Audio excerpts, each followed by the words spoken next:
Hi folks, it's been a while since I've come to talk to you about anything, so I thought I'd try and get something going here before the end of the year. I know most of you are out there in the hustle and bustle of Christmas shopping. What do I find for my loved one? That sort of thing. What can we do in the garden this time of year? Many of you are under snow. Even here in Texas, it goes from 20 degrees one day to 80 the next. What do you do? So I thought I'd come inside, at least get something else out and say, why do we garden? Why are we worrying about growing all of our own food when so many people say, well, just run down to the store and get it there. Don't worry about it.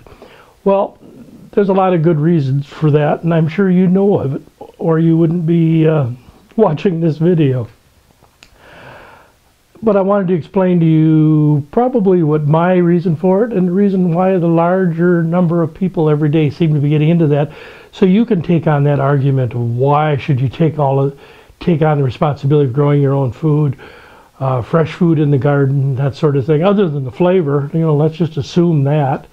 We won't even go there.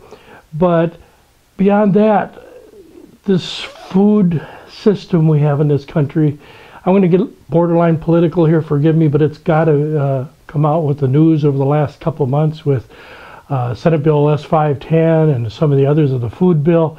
We've got to try and get the message out so people are at least more aware of what's going on behind their back. And one of the easiest ways to get some credibility behind the story is don't take my word for it. Don't take anybody else's word for it that you see in the media or paper. Do your own research. But in that vein, I want to recommend at least 2 videos to kind of explain the story. And I'm going to show you a book that I really think you should take a look at to give you some hints and tips in your own garden, not just for food, but overall gardening, yard, landscaping, everything that's really, I found to be a real good, but really not heard of very much book. I was frankly surprised when I got a copy how good it was. I've just really fallen in love with it and strongly recommend that you get out and get a copy too. Now, the DVD that I'm talking about, the main one, one of them is called King Corn. You can see it, read it, watch it rather. Sorry, I've done so many books lately. Forgot I'm talking about videos here. A lot of the online video sites, such as Netflix, I'm sure Hulu has it too, or you can buy it at Amazon. I found these to be so important, I got my own copy. King Corn basically tells a story of 2 college-age young men who found out on the East Coast, found out they had an extremely high incidence of corn in their body and couldn't figure out why, so they go through the process of trying to track back how corn gets through all the food system and everything. They went so far as to find a farmer in Iowa who leased them an acre of land so they could grow their own corn, and this is a story of their attempts to follow this corn that they grew through the whole food system. Sometimes not so successful, but it's still a rather interesting to watch movie. Watch it online if you can find it. If not, it's really worth buying. It's a good one. However, the next one, we don't need that anymore, is really a gotta have. Gotta see at least. You may have heard of it. Last year it was nominated for an Academy Award for documentaries, and it really opened my eyes up, and that's called Food Inc. You may have heard of it.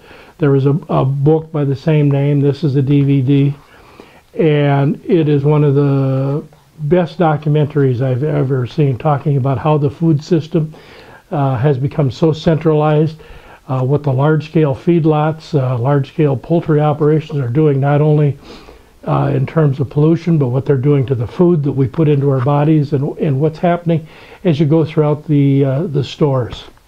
So really, please take a look at Food Inc. It's quite an eye-opener. It's not one of these, oh, you can't eat meat and woe is me, poor me. In fact, is Eric Schlosser, the director, I believe it is. I can be wrong on that. But opens it up, sitting at a meat counter talking about how much he likes hamburgers and how bad it makes him feel to show all of this information. And it's not just meat either. It shows the the dangers it's put on our agricultural system.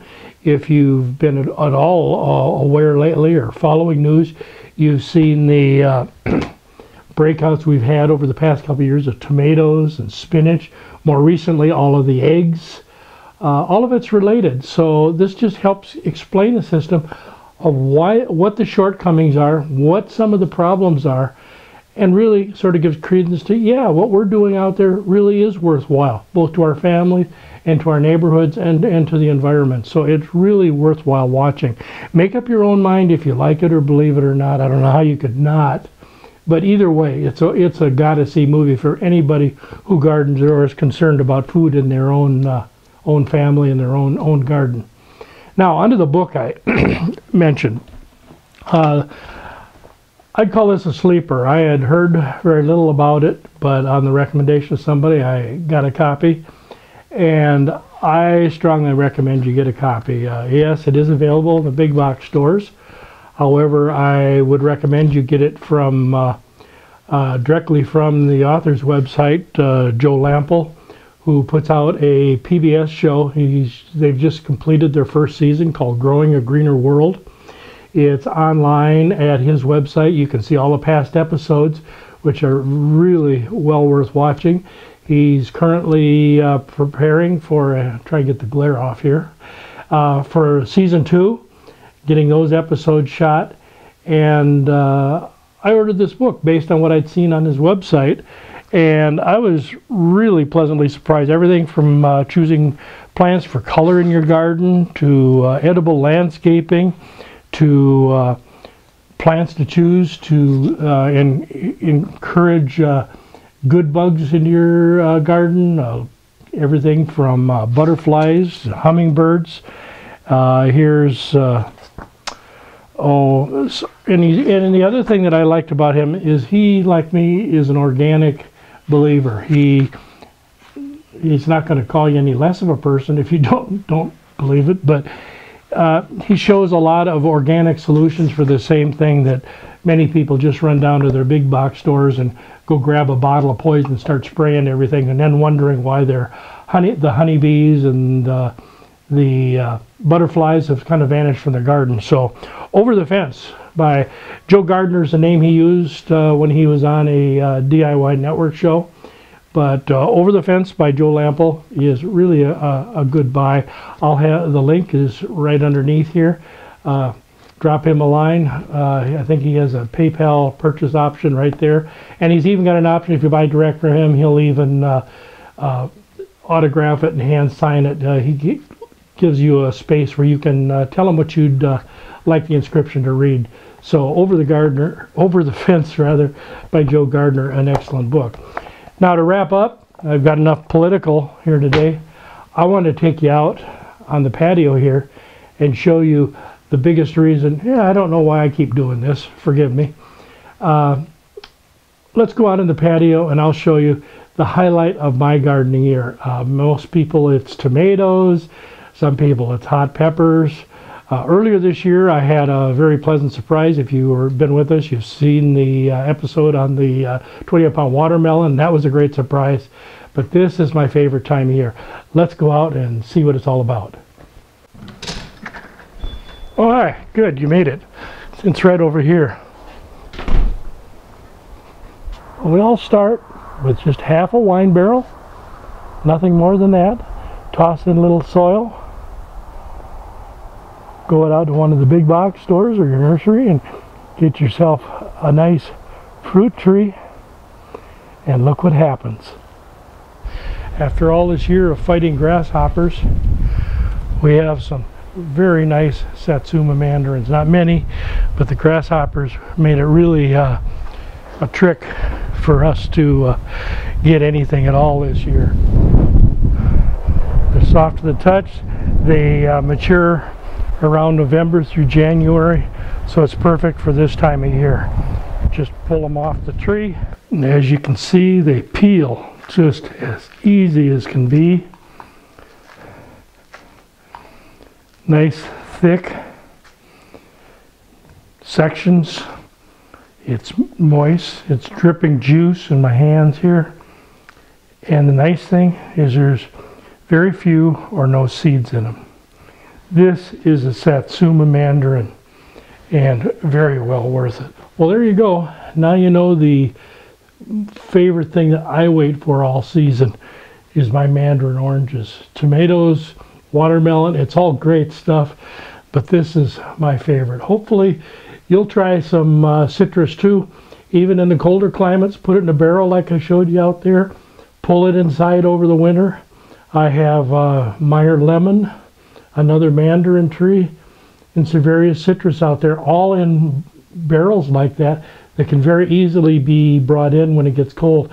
Even though this is Texas, don't be surprised. We get down into the 20s at night. This particular strain of mandarin, the Satsuma mandarin, has a temperature rating of, I believe it's somewhere between 25 and 28 degrees. So it'll do just fine in that area. And even last year when we got quite a bit colder than that, all I did was throw a little cloth over it, wrapped a couple of Christmas lights in there, provided more than enough heat to keep it well and running, as you can see, because here this year it produced some very nice fruit. So that being said, sorry we spent most of it in political rather than what to grow, but let's face it, this is December. Your mind is probably on Christmas or Hanukkah. If you can, watch those DVDs, buy a copy, watch it online, and please, now that it's reading season, we're not out in the garden, get yourself a copy of Joe's book. Over the Fence is well worth it. Anyway, excuse me, I'm going to get back. I'm going to go have some of my mandarins. See you next time. Tune in, check our blog out, and podcast. We're doing podcasts now. I'm going to get back to having some of this great Satsuma mandarin. Stop by our website, check out we've got a blog over there, and I'm producing 2 active, 1 infrequent podcasts. So if you like audio podcasts, you want to hear kind of the way we look at gardening and what we're doing, getting ready to do a full move to a larger homestead, tune in. We're on iTunes as growingyourgrub.com and as pursuingacountrylife.com, and the third one is borntofarm.com. All of them, including the blog, can be found at www.borntofarm.com. Until next time, see you later. Enjoying my mandarins.